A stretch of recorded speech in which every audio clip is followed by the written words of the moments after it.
माननीय स्पीकर महोदय, please please take your seat. मुझे नहीं पता प्लीज प्लीज कि मैं पीड़ा से, दुख से, शर्म से, लज्जा से या क्रोध किस भावना से आज अपनी बात को इस सदन में रखूंगी। माननीय सुषमा जी ने जो विषय उठाया वो विषय हर एक के दिल में, और मैं मेरे भाई से माफी चाहती हूं, लेकिन प्रत्येक महिला मैं सोचती हूं कि आज लज्जा से भी, क्रोध से भी, और निश्चित तौर पर हम लोग एक ऐसे भय के वातावरण में भी आज उन सब की तरफ से मैं यहां पर निवेदन करना चाहती हूं जिन हालात में, चाहे मुंबई हो, चाहे कलकत्ता हो, चाहे मेट्रो सिटीज हो, चाहे दूर दराज के गांव हो, चाहे पंजाब हो, चाहे स्टेट हो, कोई भी, आज जिस तरह महिलाओं के साथ रेप की घटनाएं बढ़ती हुई चली जा रही हैं, और विशेषकर दिल्ली पर तो इसलिए ध्यान ज्यादा जाता है कि दिल्ली से सारे देश की महिलाएं, बच्चियां यहां पर पढ़ने भी आती हैं, काम काज के लिए भी आती हैं, और यहां पर निश्चित तौर पर अपने भविष्य के लिए भी आती है, और अपने पेट की भूख को मिटाने के लिए, रोजगार के लिए भी जाती हैं। पहले सुनने में आता था, और पहले मैं तो इसकी गवाह हूं, महिला आयोग में रोजमर्रा का कार्य था कि हर दूसरे तीसरे दिन इस प्रकार की घटना हो जाती थी। लेकिन कारों में, ये बस में, बड़ी बस में ये घटना घटती है तो निश्चित तौर पर आज बहुत सारे प्रश्नों पर दिमाग जाता है कि इसका कारण क्या है। महोदया, मैंने स्वयं रात को चेक किया था, आज के 2 साल पहले तक मुझे अभी का पता नहीं, लेकिन इन बसों में एक कांस्टेबल जाया करता था।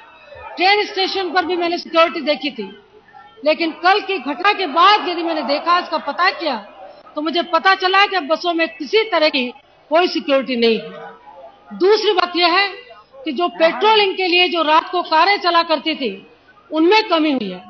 तीसरी बात यह कि कुछ प्रोन इलाके हैं जो बस से संबंधित भी हैं, और जो झुग्गी झोपड़ियों से या इलाकों से प्रोन आपके जाने हुए हैं, वहां पर भी जो पुलिस की जिस तरह से चौकसी होती थी, वो चौकसी भी गायब है। 3 सालों के आंकड़े में आज केवल दिल्ली की बात तो कर ही नहीं हूं, लेकिन 3 सालों के देश के आंकड़े ये सोचने पर मजबूर करते हैं इस सदन को कि हम लोग जहां पर दूसरे सब्जेक्ट के प्रति तो जागरूक हैं, लेकिन महिला की अस्मिता के प्रति, जिसके लिए मैं केवल एक शब्द कहना चाहती हूं कि सुप्रीम कोर्ट के जज साहब ने एक बार जब साक्षी वर्सेस यूनियन गवर्नमेंट के संबंध में अपना जजमेंट देने लगे थे, तब उन्होंने कहा था कि कभी कोई औरत मरती है या मारी जाती है तो वो एक बार मरती है, लेकिन जब किसी का रेप होता है, बलात्कार होता है, तो वो प्रत्येक पल मरती है। आज इसलिए इस विषय को गंभीरता के साथ लिए जाने की आवश्यकता है। महोदया, मैं दुख के साथ आपसे निवेदन करना चाहती हूं, मैंने उठाना भी चाहा था, हमने इस पर सेक्सुअल असॉल्ट बिल बना करके बहुत पहले सरकार को भेजा हुआ है। मैं चाहती हूं आपके इसमें सूची में भी है। मैं आपके माध्यम से मैं आज पार्लियामेंट अफेयर्स मिनिस्टर साहब से भी, और विशेष करके अपोजिशन की हमारी लीडर से और अन्य सभी से निवेदन करना चाहती हूं कि अविलंब उस बिल को सदन में लाकर के पास किया जाए।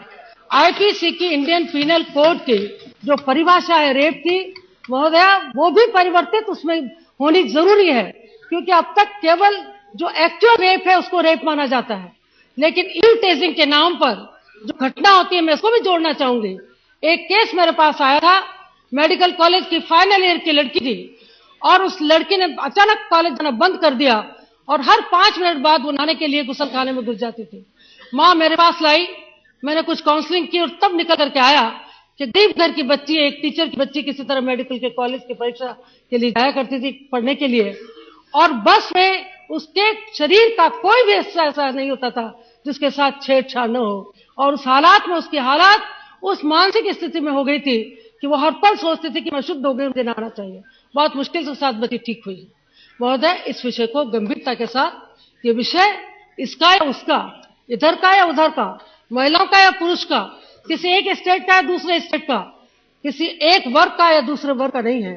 ये हम महिलाओं का सवाल है, औरतों का सवाल है। माननीय पूर्व राष्ट्रपति जी ने इस पर एक कमेटी सभी गवर्नर्स को लेकर के बनाई थी। मैं आपसे निवेदन करना चाहती हूं, और सरकार से भी, कि एक कमेटी, और पहले जो बन चुका है उनकी भी मीटिंग नहीं होती, उस संबंध में हम लोग चर्चा करें। महोदय, 5 चीजें इसमें बहुत जरूरी होती है। पहला होता है कानून का कड़ा होना। कानून है, लेकिन आईपीसी में बहुत सी उसमें परिवर्तन की आवश्यकता है। दूसरी बात यह है कि इसमें एग्जीक्यूशन पार्ट है जो पुलिस का, उस पार्ट में ट्रेनिंग भी शुरू हुई थी, लेकिन उस ट्रेनिंग का हश्र क्या हुआ? किसी भी राज्य में अब पुलिस की कोई ट्रेनिंग नहीं हो पा रही है। महोदय, राज्य का विषय है, राज्य सरकारों को केंद्र सरकार की तरफ से मैं निवेदन करना चाहती हूँ आपसे कि आप कहें कि वो उस पर ट्रेनिंग शुरू करें। तीसरा, जो एग्जीक्यूशन पार्ट का हाल यह है कि जो रेप के एक्चुअल केसेस भी हैं, उनको भी पता नहीं किस धाराओं में वो बांट बुटा देते हैं कि वो जल्दी से छूट जाते हैं। एक राजस्थान की घटना है कि एक 7 साल की बच्ची के साथ रेप करने वाला कुछ दिनों के लिए गया, धारा ऐसी छोटी थी कि छूट करके आया और छूटने के 15 दिन बाद ही उसने फिर से रेप किया, लेकिन इस बार वो रेप 3 साल की बच्ची के साथ किया और उस बच्ची को उसने मार भी डाला, उसके बाद उसकी मौत भी कर दी। इसलिए मैं इस बात को तो नहीं कहती कि यदि सजाएं मौत की होने लगी तो उन बच्चियों के साथ मारने की घटनाएं भी होगी, लेकिन जो सेक्सुअल असॉल्ट बिल है उसमें इन सब की बात है। तीसरा होता है अवेयरनेस का प्रोग्राम, ट्रेनिंग का प्रोग्राम, सेल्फ डिफेंस का प्रोग्राम। सेल्फ डिफेंस का प्रोग्राम दिल्ली पुलिस भी करती थी, आयोग भी करते थे, लेकिन सेल्फ डिफेंस के प्रोग्राम मुझे इन दिनों न तो किसी राज्यों में और न दिल्ली राज्य में दिखाई देता है। उस कार्यक्रम को आपके माध्यम से महोदय आप सरकार को निर्देश दें कि प्रत्येक सरकार हो सके कि इस प्रकार के सेल्फ डिफेंस के भी हो। महिलाएं तो जाएंगी, रात को भी नौकरी करेंगी, नर्सेस भी जाती हैं। मुझे आज ही मीडिया कर्मी की एक शिकायत मेरे सामने आई है कि उसमें रात को 10 बजे मीडिया कर्मी बच्ची किसी अपने कार्यक्रम को कर रही थी, उसके साथ छेड़छाड़ की गई और ये छेड़छाड़ ईटीजी को भी सेक्सुअल असॉल्ट में एक तरह से रेप के समकक्ष ही माना गया है। और एक दंड की प्रक्रिया, जब तक दंड बहुत मजबूत नहीं होगा, हमें हमारी न्यायपालिका पर पूरी तरह से विश्वास है, क्योंकि बहुत से ऐसे केसेस हुए हैं, बहुत से ऐसे मामलात हैं जिसमें उन्हें मृत्यु दंड तक का दंड दिया। चाहे कलकत्ता का ही मामला हो जो बहुत दिनों बाद तक निकल करके बहुत सालों बाद हुआ है, लेकिन प्रक्रिया इतनी लंबी है कि उसमें 10-10, 20-20 साल लग जाते हैं। इसलिए फास्ट ट्रैक की जरूरत है। महोदय, 5 कदम कर लें कि पहली बात तो ये कि प्रिवेंशन के लिए सेल्फ डिफेंस हो, उसी के साथ साथ सुरक्षा कर्मी हर जगह पर हो।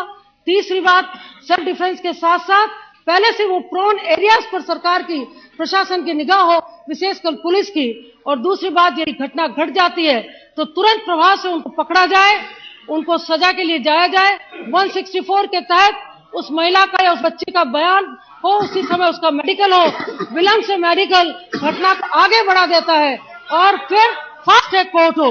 मैं दिल्ली के माननीय मुख्यमंत्री जी की मैं एक बात में तारीफ करना चाहूंगी और मैं चाहूंगी आपके माध्यम से कि उन्होंने फास्ट ट्रैक कोर्ट की बात सुन लीजिए, मेरा जितना खड़ा कोई नहीं बोला है। फास्ट ट्रैक कोर्ट बने, उन्होंने इस बात को कहा है और मैं चाहती हूँ कि आप उन पर दबाव डालें कि फास्ट ट्रैक कोर्ट न केवल दिल्ली में बल्कि प्रत्येक राज्य में फास्ट ट्रैक कोर्ट बन सकता है। जब राजस्थान 1.5 महीने में इस पर फैसला सुना सकता है तो 10-10 साल तक रेप की बच्चियां कहाँ जाए। और तीसरी और आखिरी बात कि रेप विक्टिम के संबंध में, शांत रहिए, मैं कोई राजनीति नहीं कर रही हूँ, आप महिला के दर्द को सुनिए। महोदय, 1.5 महीने में इसका फैसला एक राजस्थान के कोर्ट ने सुनाया था। कोर्ट चाहे तो इस पर फैसला कर सकती है। प्रसिद्ध जो दार्शनिक ने कहा था, you can, that's why you should. सरकार भी, प्रशासन भी कर सकता है, इसलिए उन्हें करना चाहिए। इसमें तीसरी बात, चौथी बात है सिविल सोसाइटी की भूमिका है। हम केवल यहाँ बैठकर चर्चा न करें, अपने इलाकों में इसकी निगरानी में भी हमारी भागीदारी हो। और मीडिया की भूमिका, जिसमें मैं तारीफ करना चाहूंगी मीडिया की कि उनके द्वारा कम से कम बातों का पता हम तक चलता है। तो ये सब बातें होने के लिए आज इंटरवेंशन आपका बहुत आवश्यक हो गया है। मैं फिर कहूंगी, फिर दोहराऊंगी कि बहुत शर्म और लज्जा के साथ मैं एक औरत के एक दर्द को यहाँ पर इस सदन में रख रही हूँ। और ये दर्द, ये पीड़ा कोई राजनीति से प्रेरित नहीं है। ये दर्द, ये पीड़ा केवल महिला होने के नाते नहीं है। ये दर्द, ये पीड़ा एक मानवता के नाते है। और हम लोग कोई भीख नहीं मांग रहे, हम भी इंसान हैं और इंसान के साथ जीना चाहते हैं। बहुत बहुत धन्यवाद।